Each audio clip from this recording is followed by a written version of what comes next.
you take a Marine or even a soldier, an airman, a sailor, you take any of these guys, their worst day is some corporate American's best. Oh, yes, 100%.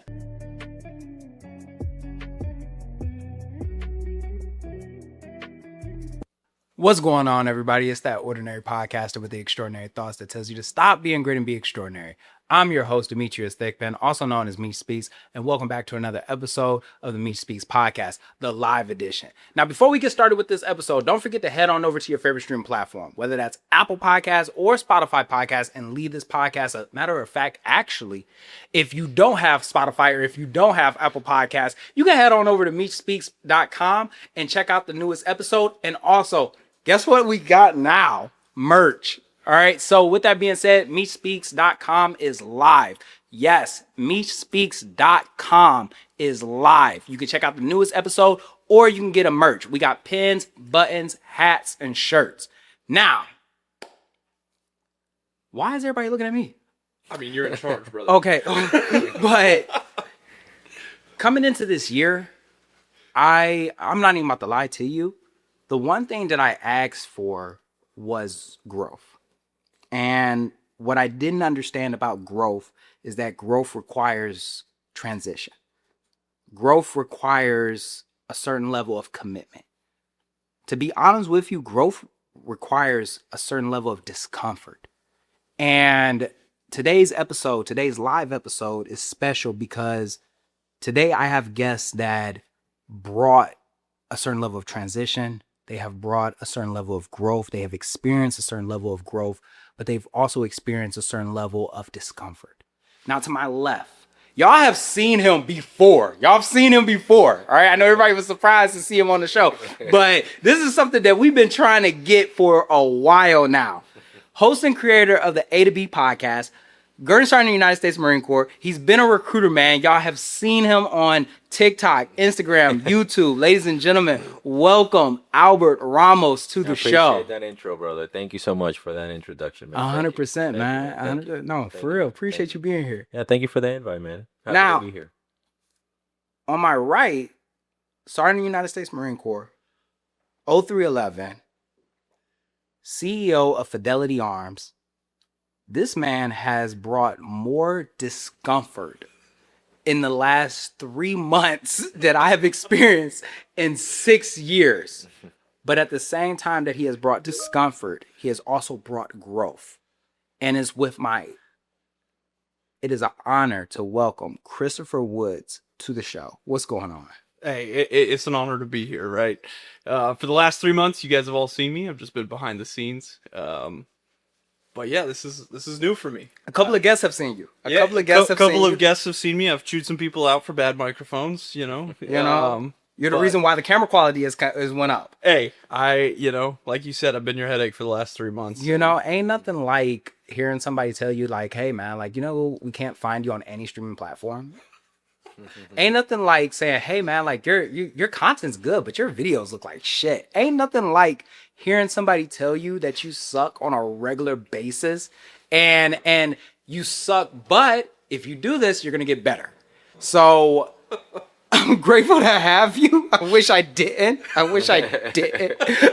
more times than not, but I'm grateful to have you. Hey, everybody needs a hater in life. All right, you just pay me to be yours. Professional one. Hater. That's funny. But gentlemen, as we dive into today's episode, what does growth mean to you? Oh man, I think we talked about it a lot. Specifically for the people at home that know me. Growth to me is when in hindsight you are able to tell and look at something negative that occurred in your life and turn it into something positive. That is when I think that you will have identified that growth has occurred. Because again, we were talking about the symptoms of growth, and some of those symptoms of growth is when you are able to look at it in hindsight and be like, actually, I had a really bad time during that time. However, now I look at it and I'm thankful for the things that bad experience or that discomfort that you were talking about actually brought me. Now, Chris, what do you think? What does growth mean to you? So you're a content creator. Right. I manage media, right? So I feel awful about this, but I can't remember who originally made this post. I can't remember the creator. And if you're out there, I'm so sorry. But he said in life, the harder choice will always be the right one, right? So for me, growth is a series of choosing the harder path. And it's gotten me where I am today. And, you know, we were kind of talking before we got on here, and one thing that we addressed is like sometimes life is going to force you to take the harder path, and sometimes you're going to choose it. And you have to start recognizing what your harder is, and you have to start using that discernment to figure out, am I making this hard to grow, or am I making this hard because I'm too stubborn? Mm-hmm. Right? So that's how I perceive growth. Growth is choosing hard. Okay. Now, you know what's so crazy is, and I'm gonna ask both of y'all this, but Ramos, man, like you were a recruiter man at one point, you were a gun sergeant at one point, and now here we are, you know, creator of the A2B Podcast. Mm-hmm. We are real estate. When we think about that, man, like what was the catalyst for the transition for you? The catalyst for the transition for me, that is when I realized that I can either continue going down the path and it was going to be good, right? Mm-hmm. Like what was the known of you do 20 years, you transition out of the military, and then you go and do whatever. I guess is when I realized that the trade-off for me wasn't necessarily worth it. What was I really changing for those 6 years that it was going to cost me? My mental health, my what ifs. Because obviously we always go off the what ifs whenever we have an unknown. Well, what was that what if for me? It's like, well, what if I can actually make more money than what the disability and the retirement is promising? Right. Because there was not a single other good argument that was made besides, well, are you really willing to abandon your retirement? And for very few people, the answer is yes, actually I am. For me, I was one of those few people. Amen to that. Me too. Yeah. Now, Chris, I know your story is very similar. You know what I mean? Like you, 0311, you know what I mean? Rifleman. Yeah. 10 years in the military. The transition to multiple business owner. What was the catalyst, man? So, I mean, it really came down to, I hit a point where I knew I had a skill, right? I knew I had a niche in this world, and that translated over really well into entrepreneurship, right? I know how to talk to people. I know how to get in rooms. I know how to negotiate things, right? So as I was going throughout my career, I just hit a point where do I re-enlist to continue to be a grunt and to continue to do what I love? Because don't get me wrong, absolutely love it. Or do I take that shift and I say, hey, I can build something that's bigger than just me, right? And like he says, you know, everybody says, hey, you're 10 years there. You're almost there. Just keep going. Just keep going. And for me, the $5,000-$6,000 of retirement for the rest of my life doesn't outweigh the impact that I can make and the impact that I have made. And I'm glad I made that decision because I have excelled. I have pursued those things. Was it terrifying? Absolutely. Right. But it was the right hard for me. Yeah. Well, one thing I do want to clarify is just because I decided to make that choice, I'm not encouraging anybody else to make that choice. Specifically when their livelihood depends on it. You know, like they have family that they have to provide for and all of those things. So did I. It's just that you mentioned something very, very good on the previous episode, where we were talking about like the plan and the execution of that plan are two completely different things.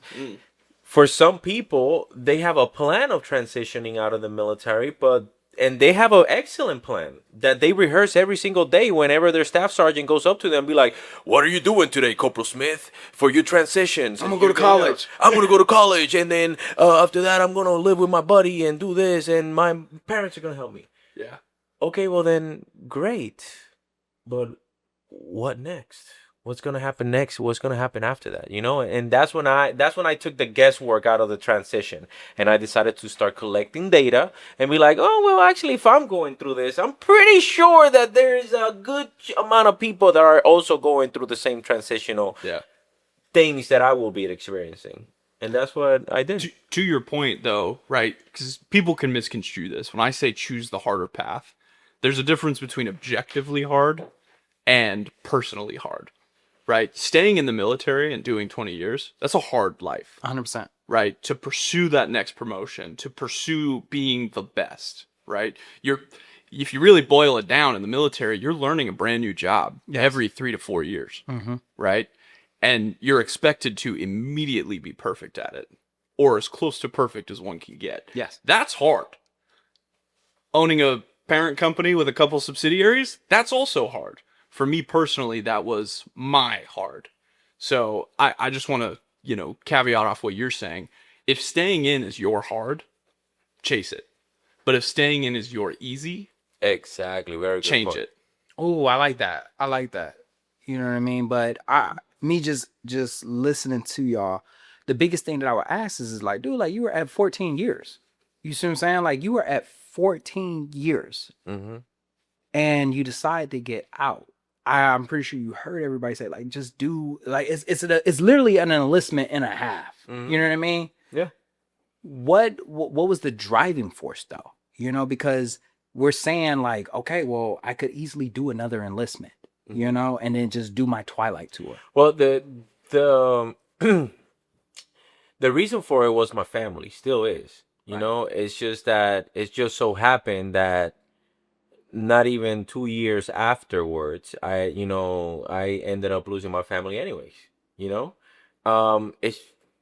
happens, again, like in that moment where a lot of things are very chaotic in your life and they're happening, I resorted to God. I prayed a lot to God. I had to find myself. As a matter of fact, dude, I don't even know. I really haven't even talked about this too much. Definitely not on live. But dude, even when I came out and I found out, that my spouse was cheating on me, dude, like that day alone, I had to face so much growth within the decisions that had to be made within a very short period of time, that I was like, dude, I'm not going to waste any more time, and I'm not going to waste any more energy in the things that are not going to bring me extreme value to me, my life, and others. Yeah. And the crazy part is that the same way that Ramos was in for 14 years and could have easily did another 6, Chris, you were halfway there. Yeah. You know what I mean? I'm pretty sure like... Oh, it gets worse. I was halfway there with plans to continue. Yeah. Yeah. For me, I'd say the driving force was the military legacy is beautiful. Right. But it's personal. I want a legacy for my kids. I want something my son can inherit. 100%. Can he enlist in the Marine Corps? Absolutely. Right. Can he, work his way up and be the next Sergeant Woods? Absolutely. Right. But what can I build him so that his kids can inherit something? Well, I like businesses. And if you do it right, you can grow it in a way that one day my son... Sorry, this chokes me up, right? Yeah. One day I want my son to be able to step into those shoes. Right. And be proud of the name that he has. And so this was my way of building a legacy for him. And that was really the driving behind it. $6,000 a month isn't going to do that for my son. So for me, it was kids, man. It was kids. It was building a legacy that they can inherit. And first and foremost, thank y'all so much for sharing that. But to go back to what you had said and what you had said, I remember I was faced with the exact same situation. You feel me? I was 10 years in, and it was right at the very start of me pursuing content creating. It was the start of me just writing my first book. It was the start of me realizing like, oh shit, I could fucking do this. And I had made the decision. A lot of people don't know this, but like I had decided like, yo, like I'm getting out of the Marine Corps. I had been a top tier performer. I had strived. I always performed. But at the exact same time, I was realizing like, fuck, man, like my family done packed up and moved to Arizona. You know what I mean? I'm by myself. You know, what's the next step going to be at this point for me? And I was like, you know what? I'm going to get out. And the hard part for me was realizing that the plan that I had in place was not going to be a good plan. In fact, it was going to fucking fail. What was the plan? If you don't mind, if you want to. No. I don't mind at all, man. Like a lot of people don't know this, man, but I was legitimately going to get out and just be Meech Speaks. You know, I had planned on being a motivational speaker. I had planned on being a podcaster. I had planned on being everything that people see me now. But it was so prematurely. You know what I mean? Like it was a child. I was going to put all of my weight onto a child's back. Mm-hmm. And I was saying to myself, like, this shit's got to fucking work. You know what I mean? Like, this has got to fucking work. And when I sat there and I wrote everything down, I had these ideas, but I had no means to execute. I didn't know how to monetize on social media. I didn't even know how to even talk to a fucking editor to write a second book. I didn't know how to create a class. I didn't know gigs to be able to speak. I had no idea. And just like what you had said very early on, I rehearsed a script, but there was no real execution behind it. Mm-hmm. There wasn't even a fucking test run. Mm-hmm. And I had to take a step back and say to myself, like, fuck, dude, am I really going to put everything on something that I haven't even tested? I don't even fucking know will work. Am I going to walk away from something that I know for a fact I am successful at, I am good at, for a maybe that I haven't even tested? And the hard part for me was saying to myself, like, you know what? No, you need to stay in. You need to stay in. You need to feed your dream. And I think that's the hard part for a lot of people. 100%. It is. How do I say this? I'm just going to put, obviously, my example out there. I do real estate at a very high level now. And I started literally when I was on deployment. I started, actually, the deployment that I came to find out that you and I were on, you know. I literally started putting up flyers as a study group, I guess you can call it, learning more about the VA home loan. Yeah. And it was just basically me and a bunch of other Marines that also wanted to learn about the VA home loan. And I was learning about the VA home loan as we were going. Yeah. And what that did was it actually built momentum for whenever I got back. I had very shortly after I had my first sale. Because I had that momentum. It's like, oh, dude, you're that guy. Now I'm back here in California. I want a house. Can you sell me a house? Yeah. But what happens is that a lot of people don't realize that they wait until the very last minute of like, oh, my EAS. Now I have all the time in the world. Now I'm going to go ahead and start focusing 100% of my time for real estate. Yeah. Or for whatever it is that you're trying to accomplish after you get out, right? When in reality, you need to focus. In order for you to start generating that momentum, you should have started 3 months ago, 4 months ago. And that's what happens is a lot of people tend to get caught. And just because it caught you unaware because of your lack of planning doesn't necessarily mean that it's going to catch anybody else off guard, you know? So, yeah, no, I mean, similar song and dance, right? So shortly before the deployment that we were on is when I filed my first LLC. And that was, almost 6-7 years ago now? Yeah. That's crazy. And, you know, I started as a production company and I did Marine Corps stuff from 5:30 in the morning till, 1400 on a good day, 1600 on a bad one. And, I'd race home after work and I had a trailer that had all my gear in it. I'd pack it up and then I'm out doing shows with bands till 2:00 in the morning. And then Saturday morning, I'm driving to a wedding venue and I'm setting up for that. And that's just the life that I lived. But to your point, I had to build the dream a little bit before I took the leap. And, that's what I cut my teeth on was production. And from there, then the next idea came and the next one and the next one. And I finally hit a point where I was like, okay, this now requires all my time. But yeah, that's how I got here. Now, as we go into our first break of the episode, what is just my big thing that just never makes sense with you, all right, is the fact that you could have easily been a cop, you could have been an EMT, you could have been a firefighter, you could have chose the route that literally is the next step for your job. Yeah. Why didn't you? Because it was the easy route. So fun fact, I was an EMT for a couple years before I enlisted. So I knew that life. I knew that first responder world. I knew it well. I was very good at it because I like the chaos, right? It's part of the reason why I went infantry. But for me, that was the easy route. Was, hey, I'm an 0311. I'm going to get out. I'm going to go be a state trooper. I'm going to collect my double pension. By the way, no shame. This was my plan. This was where I was, right? And then another opportunity presented itself. And I knew that was the hard I needed. And we're live. And we're back. We weren't sprinting out of the bathroom. We were coming out of the bathroom. We weren't looking like, oh my God, we're here. We're still here. But one of the biggest things is that we talk about growth, but this feels more like a discomfort episode. You know what I mean? Like, this feels more like a transition episode. This feels like an episode of, if I was a service member, man, like either A, I could stay in the military, or B, I can always get out. You know what I mean? But the deciding factor in that entire scenario is going to be fear. So I asked, what was the biggest fear for you? And what do you think is the biggest fear for everyone else? Good question. I think my fear was the same fear that everybody else had.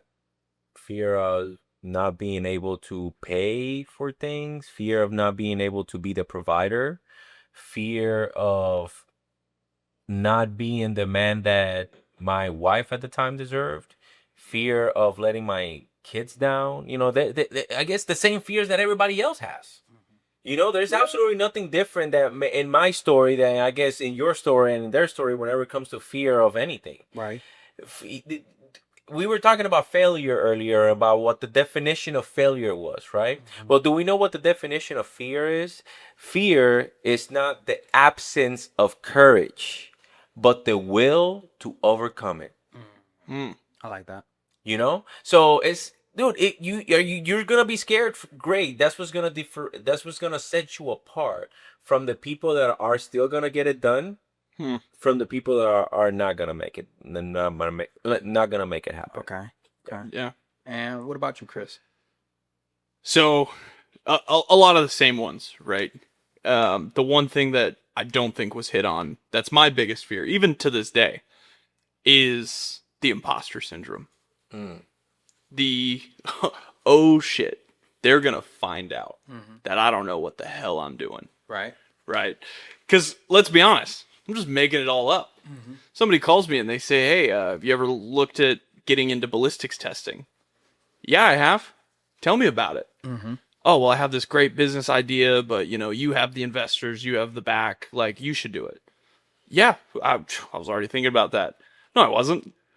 But you bet I didn't sleep that night because I'm Googling stuff, trying to figure it out, right? And now I do. And now I have a ballistics testing lab, right? But it's that one day someone's going to see me for who I really am, which is just another grunt, dude. I'm just another rifle bearer, just another squad leader, just another crunchy for all my mechs out there, right? And that's always been my biggest fear. But the crazy thing is I keep waking up and I keep getting text messages that are like, hey, we're ready to move on this thing. Yeah. Hey, we're ready to go. Like, nobody's found out yet. Yeah, if you want me to be honest with you and essentially kind of figure out when was it that the hardest part for me was to identify that, it was because I get what you're saying about the imposter syndrome. But I guess one of the biggest pieces of growth that I've had is imposter to who? You know, it's like who are who are you really like letting down? Is it yourself? Because is that's the only person that should matter, right? Besides God, right? If we're talking about earthly things. Yeah. It's like we're talking about you letting yourself down, not anybody else.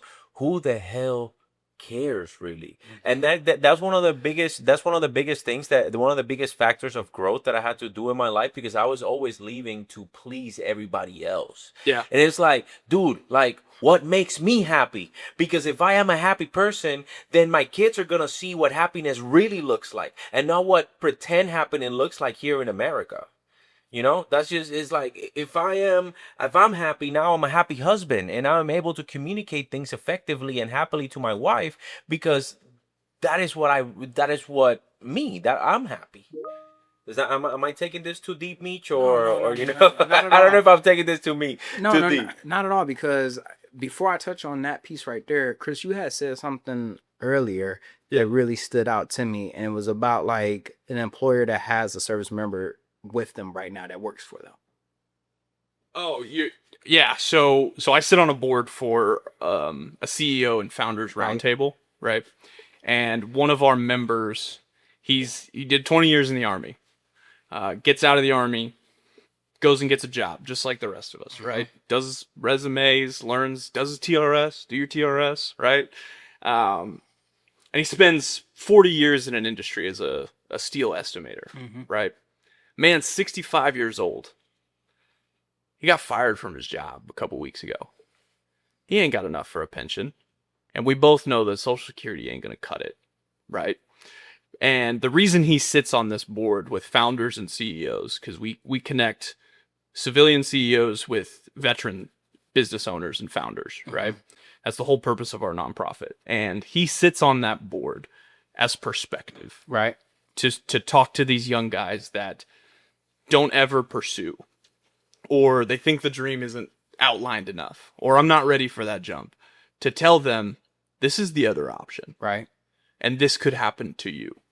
And that is someone who is just invaluable just for me personally, because to hear his story, to your point, that corrects the imposter syndrome. That makes it not as deep, because I'm like, okay, that guy's been there, done this. He's seen a million of me's in his lifetime. And he is telling me right now, keep doing it. You're not a fake. You haven't earned your own trust yet. And That's a very good way of putting it. yeah, Wow, I like that a lot, actually. Can you say that piece one more time? you haven't earned your own trust yet. You've earned other people's. Yeah. I've earned investors. Hell, one of my co-owners also owns a multi-million-dollar steel company. Right. That, like, 40 mil is a slow year for this guy. You know what I mean? Like, he is up there in this world. He's my equal. Yeah. I ain't even scratching that level, but he believed in me. He put his trust in me. I have investors that have put their trust in me. I have all these people that believe in me, and yet I still haven't earned my own trust. Right. So that's how you fix it. You know what's so crazy is that we sit back, right? And that really stands out because of the simple fact that people could sit there and believe in you nonstop. They could tell you how good you are. They can tell you how much what you do has really inspired them. They can tell you how you're more than the position that you're at right now. But when you don't believe that, that is an underlining fear that a lot of people don't talk about. You know what I mean? Like that example of like, you haven't earned your own trust. You haven't accepted the fact that you're good. So can I Yeah, say please. something real quick? You mind if I make it personal for the good people of Instagram? Yeah, go ahead. Oh, I'm about to put you on blast, brother. Oh, You God. ready for this? Here it comes. So we're talking about trusting ourselves. Right. What are you doing tomorrow? I'm going to the Oscars. You're going to the Oscars, right? Right. At what moment, and if the answer is it hasn't, that's fine, did you believe you should be in that room? When did you trust that you belong in that room? To be honest with you, even as we sit back right now, man, like it still hasn't even hit me that we'll be at the Oscars. as I tried on my tuxedo, I couldn't even believe that I was in a tuxedo. As we drove down here, I couldn't even believe that I'm driving to California because I'm going to the Oscars. I'm not watching the Oscars at home. I'm going to the Oscars. And even as we speak right now, it doesn't even feel like it's a reality. It still feels so far-fetched. So when you ask me, like, when did I believe? Fuck, bro. Like, it's still hard, man, because it's me. You know what I mean? Like, and even when you say that, man, like, and as we generate that thought, bro, like, it's hard. It's easy to believe in somebody else. You know what I mean? Because you don't know exactly what their future holds. You know what I mean? Like, if you achieve this, it's like, oh, fuck, man. Like, that's a proof source. Okay, good job. Mm-hmm. But it's hard to see yourself in it because you've never experienced it. You only know what you know. You know what I mean? Like, and the crazy part is like, it's hard to really take into perspective that I'm gonna be at the Oscars because I'm like, fuck, bro, like, me? The fuck am I doing there? And these are the questions I constantly ask myself. No, if you guys are asking me what the fuck am I doing at the Oscar, I'm there have a good ass fucking time.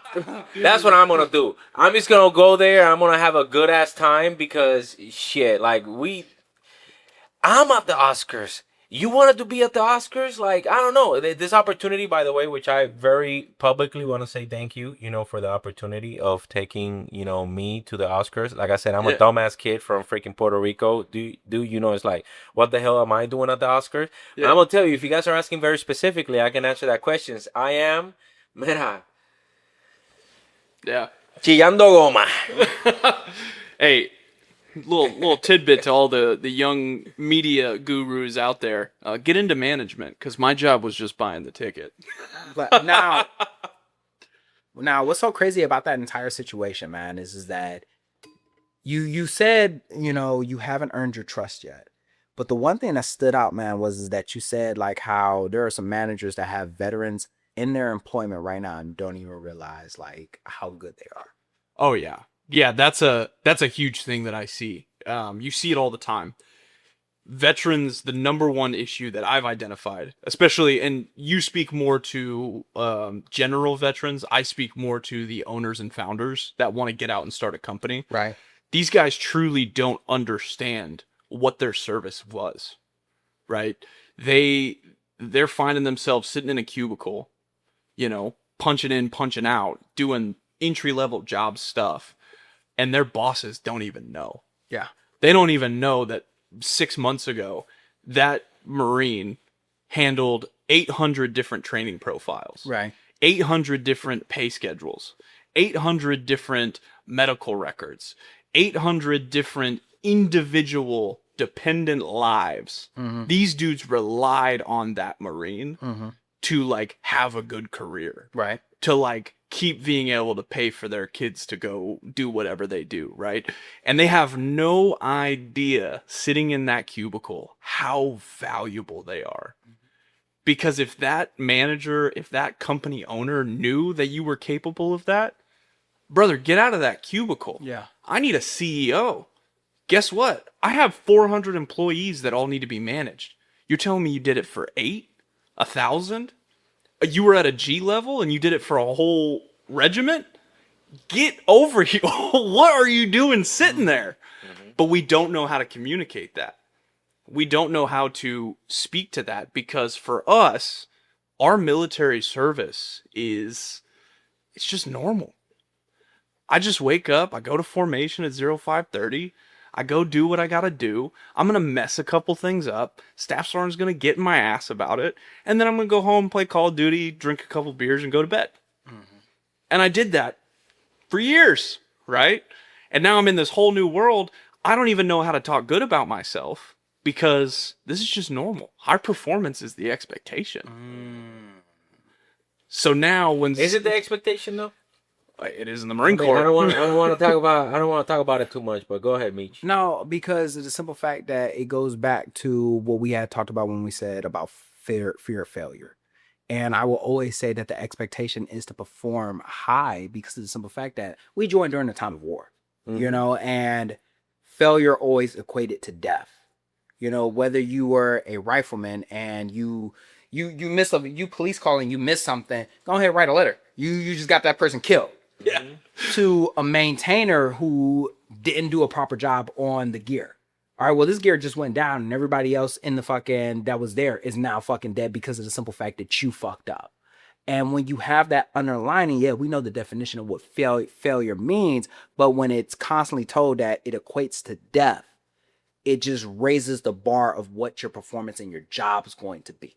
So naturally, dude, like when you get out, your employer doesn't realize, like, bro, like I performed at a level that you're at and probably even above just because of the expectation that just was set on me. With higher stakes, right? Best. And you wake up and I've never met a more self-critical group of people than veterans, right? Because we have to be great and we want to be great. So when we transition over, dude, you could pull the gas off 50%. You're still a top performer in the office. Yeah. But the missing link is we don't know how to say that. We don't know how to look at that manager and say, dude, there's 20 employees here. Like, do you need somebody that can do that job? Because, you know, Dave over here keeps fucking up my pay. And I did that for 10 years, You know, for 1,000 people. it goes back to what you were saying, like, man, like we haven't even earned our own trust. 100%. We don't even believe that we're like that. We're performing at that high level of a caliber. Because all you are your entire military career is surrounded by high performers. There it is. So you think performing high is the standard. That's And when Janet shows up late every day and doesn't get fired, you're mind blown. yes, yes. Listen, if we're talking about growth and if we're talking about becoming, how does that growth puts us through discomfort, and how is it that we're going to be able to evolve from that and grow from that? What do we grow into? The is it the best version of the of ourselves, or is it the current version of ourselves? You know, and because we got to think about it, sometimes we go too much through the motions, right? And I'm hearing you guys talk or speak, right? Meech Speaks, hey, shout out. But we hear you guys speak, and I'm going like, man, like there's just so many people that are willing to contempt with whatever it is that they have going on, as long as they're able to meet the bare minimum requirements for what it means for them to survive. Well, I'm not, again, my personal, the people that I am trying to attract to my life Right. is the people that thrive, not the Right. people that survive. So I'm looking at this as a like, man, like I really don't like that 9 to 5 job. So how can I really focus on not doing that 9 to 5 job? And not only that, how can I take what I did, replicate it many times over, so that way I help people in their growth journey? You know, like that is, yes, go ahead. So you're falling into a dangerous trap. I'm gonna call you out a little bit on Go it ahead, because go I ahead. see a lot of entrepreneurs say this. Go ahead. Remember, there's somebody out there that they want that 9 to 5. Their growth isn't owning my own business one day. It's watching my kids grow. 100%. It's being a better dad, right? So for the people out there that are listening that are like, I love my 9 to 5. I don't want to own a business one day. I don't want to be a podcaster one day. I don't want to do all these things. Like, understand that your growth is individual. Yeah. And I agree with you 1000%. I think it goes a little bit more deeper than that. And the reason why I go is a little bit more deeper than that is because if the person's sole responsibility or sole happiness is to make their kids happy and to live that life, and that 9 to 5 is what allows them to do. But I'm telling you, I talk to them as an entrepreneur. I talk to them on a daily basis. Yeah. And most of them are active duty military, and most of them are those type of people. Yeah. And even though they have a 9 to 5 of being in the Marine Corps, because in the Marine Corps, after a while, it becomes a 9 to 5 job. You go to work, you go PT, you go to the rifle range, you do all that stuff. It's a routine regardless of, right? Yeah. So once they go to that, they realize that they don't want to continue doing that because that is something that is temporary. Yeah. You know, so that is what I'm saying. It's like, okay, fine. Why are you wasting time not focusing on the things that are going to make you happy and are really going to make you? If it's that 9 to 5, then do that. Yeah. But once you're going to realize, because that 9 to 5, and here's the problem that a lot of, I guess, entrepreneurs, and I'm very ready to talk about, don't realize is that they don't understand the value of currency, not money. They don't understand the value of currency. And that is the reason why when you realize that 9 to 5 is never going to give you that currency that you're looking for. Yeah. That's when you realize, like, no, the 9 to 5 is not. Because it's not going to print money. So what is going to print money? I'm not going to talk about that right now because that's not that type of podcast. No. You look nice, bro. Really? Oh, this is on meechspeaks.com. You know, No way, dog. Yeah, shout out to Kylie who helped design it and take my creative genius. Let me see the back, though. Let me see the and back. Let me see the back. You can't. What does it say? Hold on a second. Let me stand up. You can't love yourself until you stop lying to. Ooh. Yeah. Ooh, okay. Yeah. Okay. So once again, shout out to Kylie. Whoa, hold up. Stand up. Yeah. Stand up. Kylie, can we get a wide angle on this? Oh shit! Yeah, the wide give angle. us the once around. Yeah, crop so separately, but That's nice, dude. Let me see. Hold on. Yeah. That's nice. Yeah, for sure. That's nice, dude. Yeah, there you go. That is very nice. you know, There you I feel go. like Very I'm whirling nice. around and shit, but okay. That's right. We're back or what? We're back. We're back. That's We're back. awesome, dude. And one of the biggest things, all right, so we're talking about growth, we're talking about discomfort, we talk about transition, we talk about the service member. You know, what's so crazy is, and I didn't even get a chance to even like say this, is that what's so crazy is that when we think about like the service member that is in the office that has performed these tasks, they don't even realize how important their job is. You know, as a maintainer, like you're going to get certified on so many pieces of gear. And even if you were in administration, you have put in more hours than the average person in that field. And it really leans back into the idea of just trusting yourself. But that's fuck, dude. Like that's fucking hindsight. You know what I mean? Like that's really a hindsight moment. Yeah. And I would want to ask is that what are the big takeaways from the growth, the transition, the discomfort? Chris. Yeah. My biggest takeaway when it comes to growth I is appreciate that. you know you're in it when it hurts. What you mean? Meaning if you're uncomfortable, Right. if you are sweating a little bit, Mm-hmm. that means you're growing. Okay. Right. So think of like you got kids, I got kids. When they go through those growth spurts, they get the growing pains in the shins. Yeah, my son's experiencing that. Yeah. And they're like, it hurts. And they're like laying down trying to go to bed, but you can't sleep because your legs hurt. Right. Mm-hmm. That's quite literally growth. So if you're feeling that in life, that means you're in the right spot. Mm-hmm. Now, on the caveat, if you don't feel that, what are you missing? And that's my biggest takeaway. So Okay. look in the avenues of your life that you're missing something and you're not feeling that pain, Okay. because that is ultimately what is going to push you forward. Right. Now, Ramos, you had said something earlier, and I don't mean to cut you off. No. Go ahead, brother. You said there's symptoms of growth. Yeah, that's exactly what I wrote down. Okay, what did you mean by That that? is exactly, because I don't want to cut people off. That is the number one thing that I got to work on, is cutting people off. So that's why I got this handy dandy notebook. I just so want to say I something real quick as I cut you off. But I just want to say this out loud, bro. But you have grown as a podcaster. I Man. appreciate I that, remember brother. my Thank first you. time when I showed up on the A2B podcast, Yeah. and not saying that it was a bad episode, but I remember that There That was like- growth. you see what I'm There was saying? growth. There was growth. Yeah. And now listening to just the questions that you ask, just the eye contact that you make, just the overall, just like you have truly grown as a podcaster, bro. I So appreciate congratulations on it. Well, not as a podcaster, I think as a person. You Ooh. know, like I think I've really grown as a person. Yeah. Not just I've grown ever since I've started applying the things that I've been doing, that I've been talking, and this is the reason why I really appreciate the opportunity to come in here and essentially amplify my message. It's because, dude, I've learned so much as a business person, as a husband, as I am going through divorce. Right?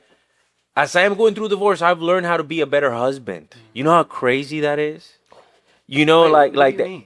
Oh, dude, we got to talk about that in a different episode. Okay, Trust me, I'll okay, come back okay. on the Meech Speak No, episode. okay, I'll tell you okay. that. But I wanna. We were talking about identifying identifying the symptoms, right? Right. So, key things that I have taken away is, again, identify what those symptoms are. The second thing is that you gotta collect that data, Right. marinate on that data, Right. so that way you can start identifying patterns. Okay. And then after you have identified those patterns, come up with a good plan on how to mitigate the risk to those patterns. Does this sound freaking familiar to some of y'all? Yeah. Bam, sis. Maybe. I don't know. Right. You identify the freaking symptoms of it. Yeah. Then you collect the data. You make a good plan to mitigate the risk. And then after that, you take action. Don't forget to supervise. Yeah, I know it sounds like that, right? It's just that you already know. Like I was saying, it's like the biggest takeaway besides just identifying the symptoms is, guys, if you, one of the symptoms of growth is anxiety. Because something that is preventing you from growth is knowing that you can be taking action in something, and you are failing to take action in the things that you have full control over in your life. And just because you're busy with busy work, oh, I took my kids to soccer. Oh, I spent time with my wife. I had a really good night with my wife. Yeah, but if you already know that even though you had sex with your wife and it was really good, at the end of the day, you're going like, you know what? I could have communicated better with my wife. Even though the sex was great, guess what? It doesn't matter because the internal connection wasn't there. That's why I'm telling you that I became a better husband. You see? So there's so much growth that has occurred in my life over the past few months, brother, that is just simply great. If I am going to close and land, one main key takeaway, focus on the things that you can control, not on the things that you cannot control. And I can guarantee you that you will exponentially change your life. There was 1,000 analogies that you could have used. I know. And you in a very used the short one, period of time. and you used the one that would disrupt my OODA loop the most. But when we talk I'm sorry. I'm good. I'm sorry. Wait. No. Real quick. You know, as this being my one moment in life to be a podcast host, you know, Meech, you and I, Right? since January 1, when you signed with my company, Yeah. have been on an interesting journey. Very interesting. Some would say a growth journey. So let me ask you, what has that been like for you? Whispers. Like the biggest thing that a lot of people, and I always relate it back into the military, you know, especially when you have to make that decision whether you're going to re-enlist, whether you're going to come out, get out. It happens in whispers, you know, an inkling, an afterthought. You know, you're driving to work and it's a underlining feeling about something, or it's a feeling of accomplishment, or a feeling of discomfort, or a feeling of, nah, like I'm not really feeling this no more. You know what I mean? But it starts off as a whisper. And over time, that whisper starts to grow louder.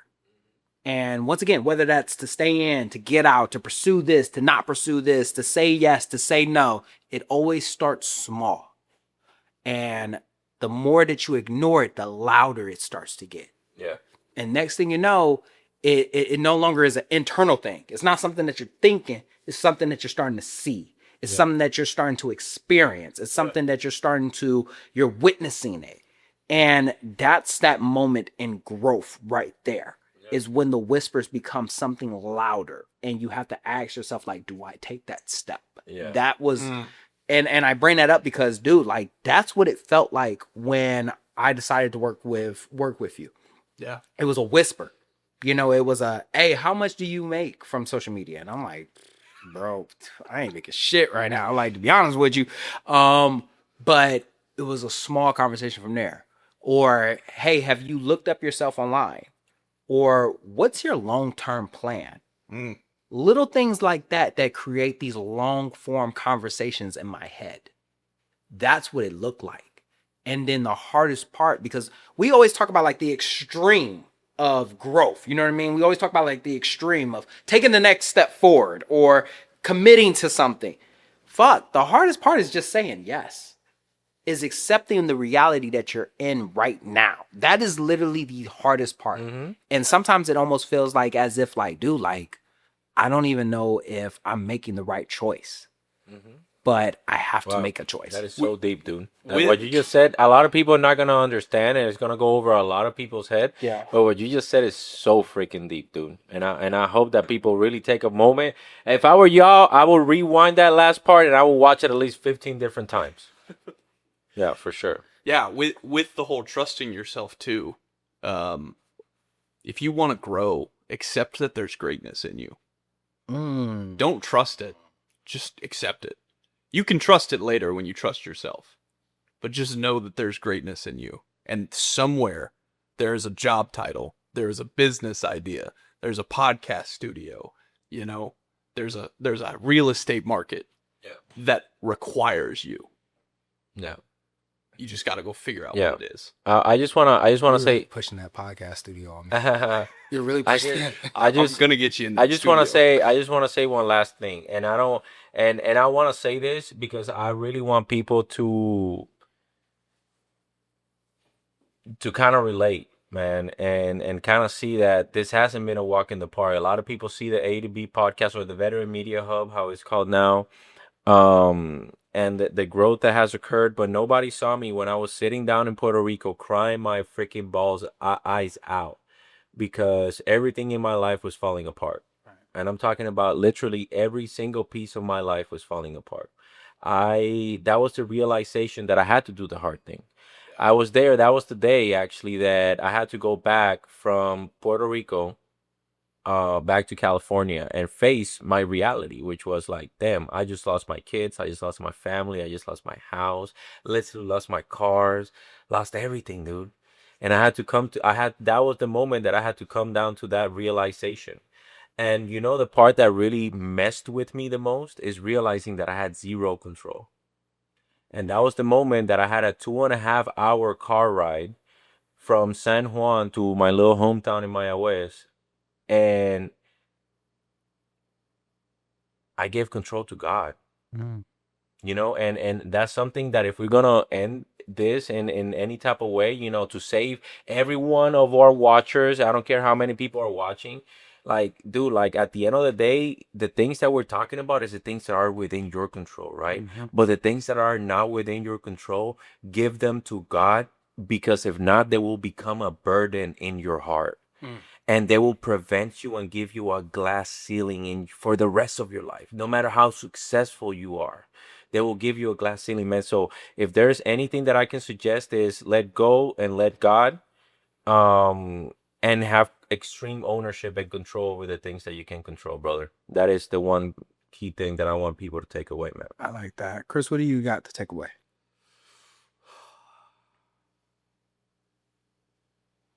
Ooh, that's a hard one. I think the number one thing that anyone can take away, and I'll work on looking directly at the camera, is you are the only thing in front of you. It's not because you're staff sergeant. It's not because the gunny. It's not because the job application didn't go through. You are the only thing standing in front of you because you haven't accepted that you can. And the second you accept that you can, that job interview isn't scary because you already got the job, right? Filing that paperwork for that company isn't scary because you already own the company, right? Making that next sale to make that $10,000 commission that month, that's not scary because you already got it. Just know that you can, and take it from someone who still doesn't trust themselves. Just trust yourself. Now, with that being said, as we come to a close of this episode, and just like that, another extraordinary thought left this ordinary mind. I hope you enjoyed this episode half as much as I enjoyed making it. Don't forget to head on over to your favorite streaming platform, whether that's Apple Podcasts or Spotify Podcasts, and now MeechSpeaks.com. Yes, that is, I said that, MeechSpeaks.com. Let's go. Check out the most recent episode. Grab you some merch. Don't forget to like, share, and subscribe. I'm out.